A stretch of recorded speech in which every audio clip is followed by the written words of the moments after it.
All right, good morning. So, hope you got yourself a hot cup of coffee, ready to join us and do some DGUs here.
Okay, we had a little bit of a moment there. Yeah, black screen, totally unprofessional.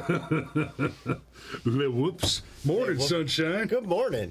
What makes you think that we're professionals, though? Oh. Hey, so I'm gonna back that camera up just another hair. That's better. that was okay. You don't think we're pretty enough to zoom in on? I don't think we're pretty enough to zoom. Hey, so I just don't want our ears hanging off the side of the frame.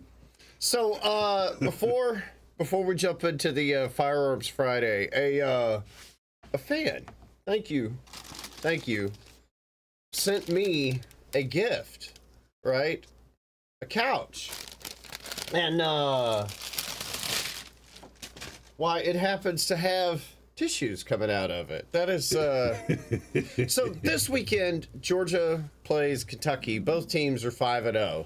Both teams are ranked top 25, which means one team is going to go home happy because they're going to have a shot at winning out their entire season and going to the national championship, and one team is going to go home and cry.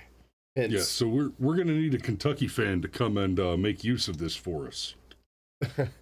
Now, look, one of the best things about college football is the shit talk. And this is grade A shit talk right here. I'm actually flattered by this. This is one of the best gifts I've ever gotten. And I think it's fantastic. It is going to get a place of honor. I don't know when I'm going to use it. But I love it. Maybe you'll catch the vid at a super spreader UGA event. So, anyhow, it's Friday. You want to? It is. You want to talk about some guns? Funny story. This morning, I don't have a lot of DGUs that fit the normal criteria. It looks like the places that I usually go for them are a little light this morning. So, but I mean, I've still got 4, which is plenty for us to get through the show with. But I'm a little surprised because we know that crime has been spiking around the country, And I hate to think that of the Democrats winning anything, but crime has been spiking around the country. Crime has been spiking in blue cities. That's true. And just since we're talking about that, man, there's all the buzz out there about how, studies show that gun violence is definitely on the rise, and that, the leading cause of death for kids used to be car crashes, and now it's gun violence. And it's like, okay. For starters, it's abortion. Well played. That's not even where I was going to go with that, but you know what? Your zinger It's not even close. Your zinger's better than what I was going to have. So I'll just move on to my second point. How much of that is gang violence? Just curious. How much of that is perp on perp action? And it's sad when a 15-year-old dies. I'm not disputing that at all. But if the 15-year-old dies because he's running around with a gang and they get into a beef with another gang and they decide to solve the problem by shooting at each other, is that gun violence? Or is that gang violence? So let me address that real quick. Because you asked two questions that are actually distinct. There, how much of that is gang violence, and then you asked how much of that is perp on perp, and that's two different things. A lot of the crime, a lot of the spike in crime currently is gang to a degree. These are organized groups, not specific organized criminal groups as we usually think of them, but they gather and they organize themselves with social media accounts and do these raids where you'll have 1,000 teenagers smash into one store, grab what they can, and run away. And there are so many of them moving so quickly. It's a zombie horde. Exactly. It's a zombie horde. Yeah. If the police even get there before they're all gone, like the police could arrive while they're all still there. And there are so many of them that you cannot get enough police officers there to stop the action. So most of them end up getting away. And that's a big piece of it. Now, in fairness, those mobs have not had a high fatality rate. They haven't been smashing in and killing everybody and taking a bunch of stuff. They also have not had a high reverse fatality rate, which is also unfortunate. Yeah, I was about to say, which is why they continue to do it. Where are my Jibun Hangooks? I need some roof Koreans out there getting to work. If more looters were shot by small business owners that don't want their insurance premiums to double, and, you think that's cold-blooded? No, it's not. That meme that's like, do you really value your property more than my life? And absolutely. Do you? It's not on me. Right. You could ruin my life by throwing bricks through my windows and force me to... just paint you a scenario. Guy goes out and does his thing, works a job he hates, puts in overtime for 5 years, and then takes out a second mortgage on his home so that he can open up a sports paraphernalia shop. And a specific example, an actual example. Well, no. This is not something that I know of. I'm just trying to paint a realistic scenario. Okay. So then he spends another 5 years basically operating in the red in that sports paraphernalia shop, and then is finally about to turn the corner, spends a decade of his life, has got his house on the line, has been putting in 80 hours a week, and you think that you're allowed to just take that away from him? And he's not allowed to defend that with violence? You're using violence to rob him, and, you're throwing a brick through a window is not the same thing as shooting somebody.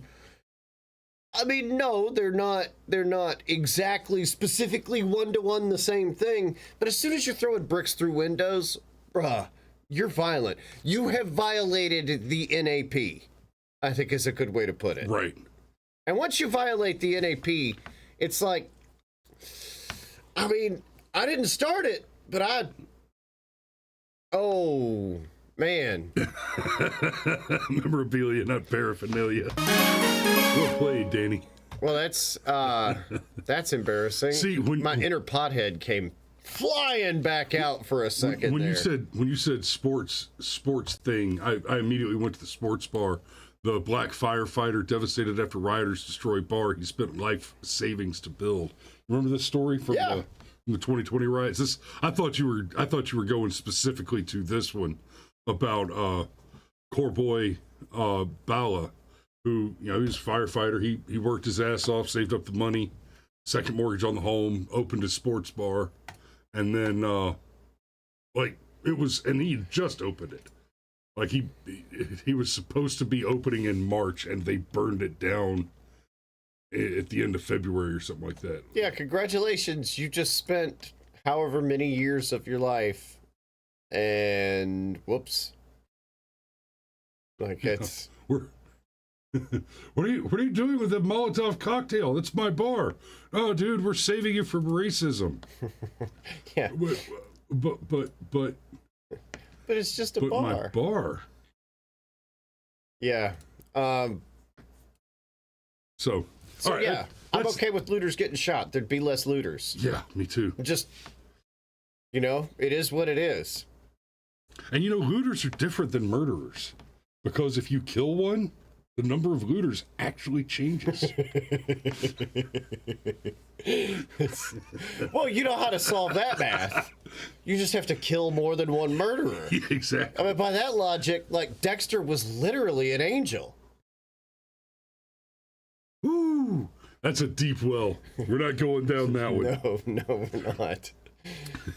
Just But the first couple of seasons of that show were just mwah. Oh yeah, excellent. And of course, you know, here's your daily grammar or your daily linguistics lesson. Dexter is of course the opposite of sinister. Let's do a shooting.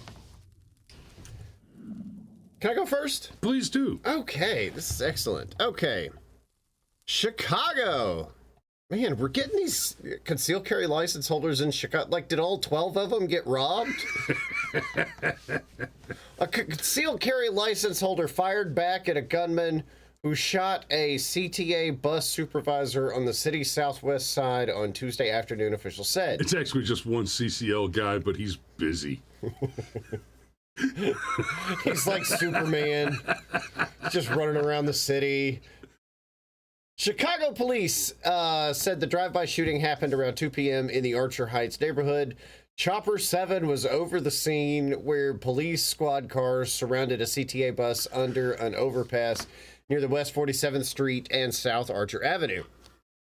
ABC 7 spoke with Lorenzo Hernandez, who was caught in the crossfire while heading back to work in his SUV. He is thankful to be alive after a bullet from the shooting, still lodged in his SUV, stopped short of hitting him and a nearby tow truck driver.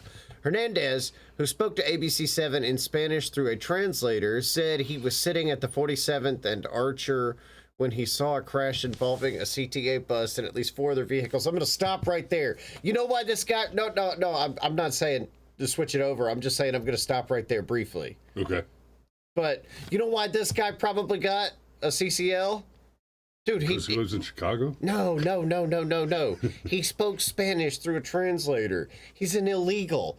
And this is a blue city. Yeah. And they're trying to give illegals ID. And what better way to do... Dude, you want to cause a freaking crisis. You know what I mean? Where, like, you can only push one of the buttons and the guy's, like, wiping his brow. Is kick out illegals or arm everybody. Like, that's... Yeah. So, I'm done. I saw the bus crash happen as I was stopped at the light, Hernandez said. Hernandez said after the crash, more than a dozen people got out of the bus and impacted vehicles when someone inside a white Dodge Durango shot at them. Wow, police said what? You know what this 12-car pileup needs? Some bullets. Police said one of the bullets hit the CTA bus supervisor, a 50-year-old man who was responding to the crash. Hernandez was sitting in the driver's seat when one bullet hit his SUV, stopped short of hitting him. The engine blocked the bullet. The engine block blocked the bullet. The bullet looked like it was headed in my direction, but got stopped by the car, Hernandez said. That is some serious vision. At the same time, a tow truck driver who was helping to move the vehicles was standing by Hernandez's SUV.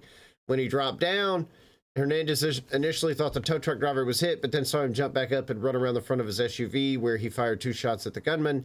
That tow truck driver, who didn't want to go on camera, told ABC7 he saw the shooter take aim at him before he fired his own gun. Hernandez said, "You never know what can happen at any moment, and is grateful to have his life. The shooting happened so quickly, I didn't have time to react," Hernandez said. In Chicago, you go to work not knowing if you will come back home. This happens everywhere. I thank God that I didn't get hit. No, Hernandez, I can tell you in most places in this country, you can actually drive back and forth to work and not have to worry about some random psychopath shooting at an accident. As long as you don't live in a blue city. Yeah, I mean, which as long is as to say, a city. Yeah, the bigger the city, the bluer it gets every time. At the end of the chaotic ordeal, Hernandez said the tow truck driver came over to him to thank him. The tow truck driver thanked me. He said if my SUV wasn't there, he would have gotten killed. Police are speaking with the tow truck driver at the scene. Was asked, all right. That's all nice, but police, that's it. We don't know what condition the bad guy was in. Did he just fire all we know back is that he returned fire. It doesn't seem that the offending shooter got was hit. he even wounded? I don't think we've even got. No, there's nothing here that even suggests that he was apprehended. It looks like somebody pulled up, opened fire on a car accident. An illegal alien returned fire, somehow with his license. I mean, obviously he didn't shoot the license itself. He shot a gun, but somehow that's a license. Somehow this guy whose national origin is suspected returned fire, and the shooter just left. You know, I joke and I kid, but it's entirely possible that the guy is a true blue transplant who just doesn't speak English very good, and he was, see what I did there? Doesn't speak English very good? Yeah. He doesn't talk so good. Yeah, exactly. But it's entirely possible he was so rattled from the situation, he just spoke in Spanish. Right. Because it was easier than going through his broken English. You know, you want some patriotic Americans? Look at the people that have actually gone through the process to get their citizenship. Those people are sold out. So yeah, we have more than a few viewers who I know personally have gone through the process, and even those that haven't actually gone all the way through and become a citizen are legal resident aliens. And they love America. Especially the Hispanic ones. And you want to talk about, not just they love America, you want to talk about some people that get fucking dark talking about illegal aliens. My man. Yeah, go get you some Puerto Rican friends that went through the process and ask them what they think about tacos. Yeah, and the Hispanic community, by and large, is actually a lot more conservative than most of us realize. They get infected with that fucking socialism bug at an early age. Like it's all over Central and South America. Well, they get infected with it if they don't grow up in it. The whole commie thing sounds great to anybody who's never had any firsthand experience with it. You know, we know somebody that actually did a tour of Cuba and I won't go into who. Hey, if you want to know, I'll tell you off air, and you'll understand why. But we know somebody that did a tour of Cuba, and he said the thing that really boggled his mind why he was there was that more than one person, Joe Blow average person, told him, no, socialism totally works. It's just Castro sucks at doing it. And it's like, wow. Oh, okay. I see. Wow. Wow.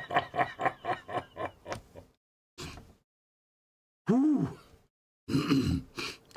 Oh, hey, this, okay, so I may actually have an additional DGU here that came as a link from the one that I'm about to cover. So what is this? Okay, okay, that shouldn't come as a shock. This is concealednation.org. People are pointing out that Puerto Rico was a bad example because... Oh yeah, you're right. I should have used a different example. You're correct. Puerto Rico is...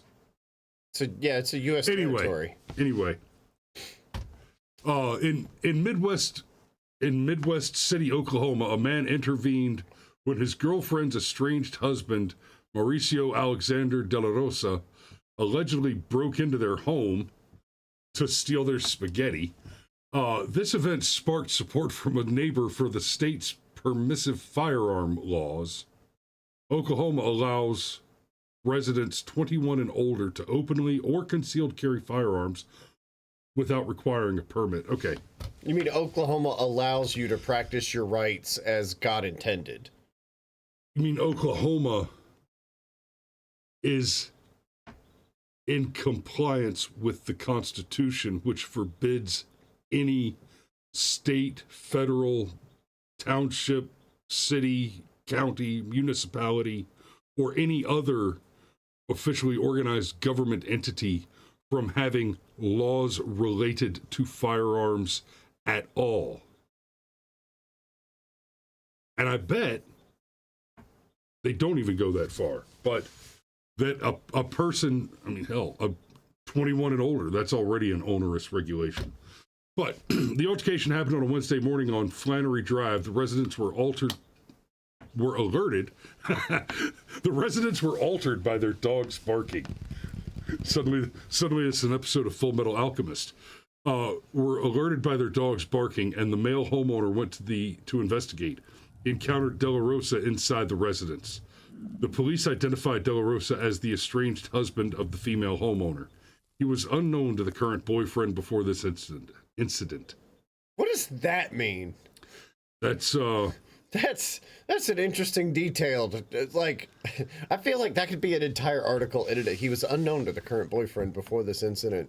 Who didn't know about who?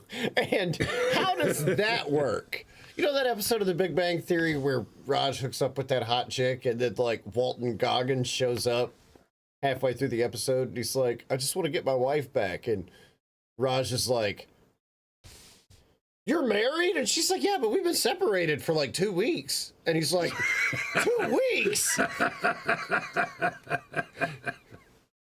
Ooh. Yeah, so so let me read that over one more time. He encountered De La Rosa inside the residence.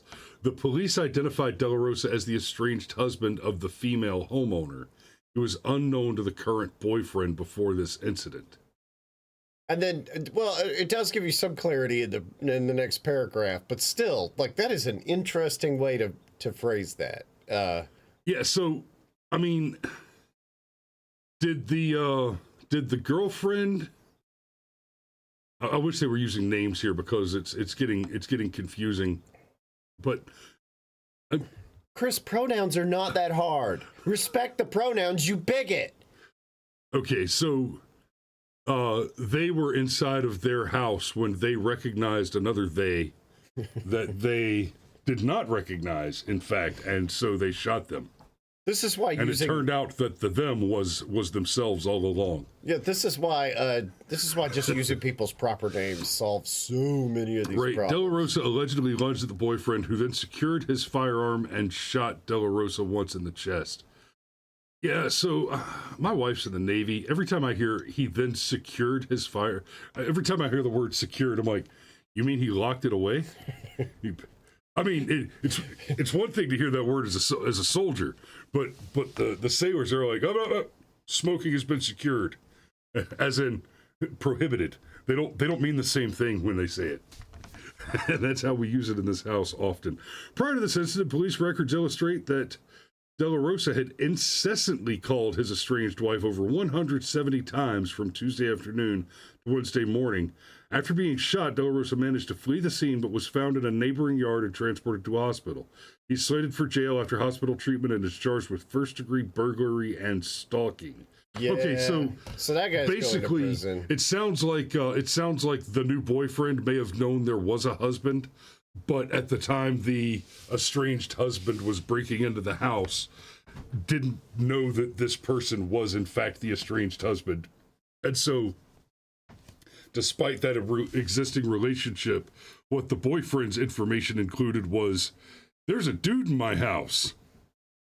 Kill it." He looks mad. And frankly, that's probably enough. Yeah. Also, prior to this incident, police records illustrate that De La Rosa had incessantly called his estranged wife over 170 times. Whenever you need to use an adverb to explain something that is obvious from the other words of the sentence, you're a poor writer.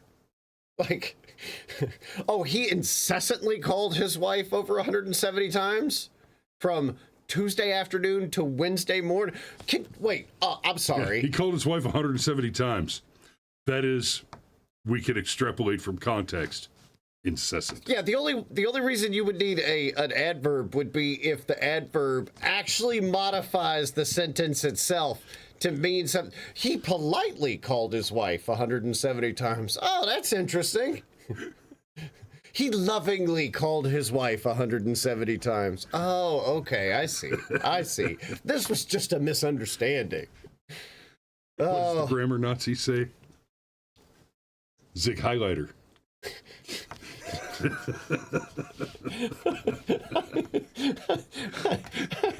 I wasn't ready for that. Woo. Xander Mack says, what did he shoot in the chest with? Yeah. 22. I don't know. Maybe the guy was just high as balls. You know, because if you put a round in something and it drops or immediately retreats, like, you win. You know? Like, that's the goal. Eliminate the threat. And obviously the threat was eliminated if he was found laying in the neighbor's yard 2 houses down going, ah! Like, that's... Oh, 7:59. Okay, we'll squeeze in one more. This one's you. I read the last one. Okay, female concealed carrier survives robbery and drive-by shooting, shoots attacker in the head. Don't punch it yet. We haven't got to hit it yet, but this one looks good. It's promising. Cocoa, Florida. It's scary enough surviving and getting out of a robbery attempt, but then to be shot at in a drive-by attack takes things to a whole new level. This female concealed carrier, however, managed to survive both and score a headshot on one of the attackers in the process. I mean, appreciate the colorful language, but ooh. Witnesses told authority that a mother and daughter were outside the store when 2 women in a vehicle approached them. According to authorities, Latrey Bell, the man who was with the person who got shot, held a gun and pointed it at one of the women and said she owed him money. The woman refused to give Bell the money, so the pair got back into their vehicle and drove away, but fired shots, as they left. Officials said the man Bell was with was the only person that was hit. Authorities said the woman, who has a concealed weapons permit, defended herself by firing back. But what is with this extremely informal way of writing? So these two bad guys roll up on a mom and daughter trying to extort money from the mom by saying that she owes them money. The bad guys point a gun at mom to further intimidate her into giving them more money. She stands her ground and refuses. The would-be robbers weren't happy about the situation, got back in their car. However, as the two failed robbers drove by the pair of women, they opened fire on them. This time, the mom realized that standing her ground wasn't going to be enough to survive. She pulled out her concealed carry gun and returned fire. The shootout lasted more than just a couple shots each. The storefront this exchange of gunfire took place at was riddled with bullets. When it was hit all over inside the car, one of the would-be robbers was shot in the head. Both men were taken into custody. One going to the hospital and the other to jail. Police have determined that the mom acted in self-defense. No fucking shit. And no charges are being filed against her. Kudos to the mom for... Okay, we don't need to go any further. Like, that's...